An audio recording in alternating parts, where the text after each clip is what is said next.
I'm like kind of overwhelming myself with all sorts of thoughts as I interrupt you. Cool. Shutting off Pinterest is huge. If Yeah. you are a workaholic type personality, getting off Pinterest is going to help you. Or Facebook or Instagram or any Well, of these things that provide you, because they all overlap. I They're guess providing so, you but this the expectation idea, world. right? The idea behind Pinterest is I can go there and I can get all these ideas of how to do the birthday party. No. Just have a birthday party if you want to, or don't. Like your baby's nursery. Just The kid don't care that much. really like if you have it be a room that provides you with peace when you walk in there, usually that means just less things. It Yeah, doesn't have to be right. perfectly decorated, but just less things. Yeah. So that there's you face less decision fatigue when you walk in. Right. Beautiful. Beautiful nursery. That will work. And a lot of times people do over-focus on the kids, not on the kids, but on all the stuff. And That's true. I was going to say, getting the baby nursery already isn't Yeah. taking care of the baby. No. You know, the baby wants to be held like for hours. Yeah. Don't let go. I don't know if you can be a workaholic parenter if you're going to keep your children with you.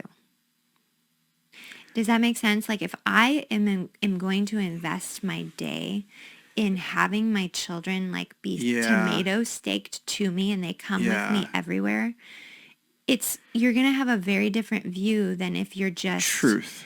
I'm setting up Timmy's birthday party, so I need to have a sitter come and watch him. Right. And I'm going to focus I'm on thinking all of these workaholic parenting decorations. in the sense of doing poor boundaries with the kids and the kids running the show. Yeah, exactly. Which people manage to do that while outsourcing their kids quite a bit. Then when their kids are around, the kids run the show. And so demand for time. Or getting into that like is demand. We need to have them involved in all these XYZ activities. But I mean, in my mind, like, and this is something that we do have sometimes. So, like, you and I are talking, someone comes in and just speaks in the middle of it, and you turn and you give them full attention and focus on them instead. That, to me, is, like, the definition of it, right? The kind of thing that, in general, we want to fight against that. We want the kids to be part of our conversation, not come and become the conversation, right?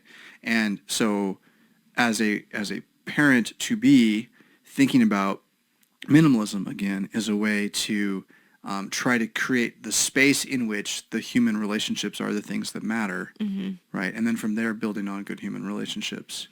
So for parenting, I mean boundaries. You got to read boundaries if you're going to raise kids, yeah. And you can definitely pick up Wild Things for your sons. We don't have a good book on daughters yet, do we? No, there's one that goes kind of hand in hand with Wild Things. So it's a child psychology team, and the man wrote Wild Things, and then the girl wrote Worry-Free Girls. Her name is something Gaff, and she talks about raising girls in a way that I guess it's very prevalent for girls to be anxious in this right now era. Yeah. And so it's trying to pinpoint as the mother or the father or both your own anxieties and not, you're going to pass them forward a little bit, but not overpassing them forward. The more the girl has to be a man, the more anxious she's going to become. Yeah. So that one's Worry-Free Girls. And I haven't read as much about it, but I did listen to a podcast with the two authors, and I appreciated their worldview. All right.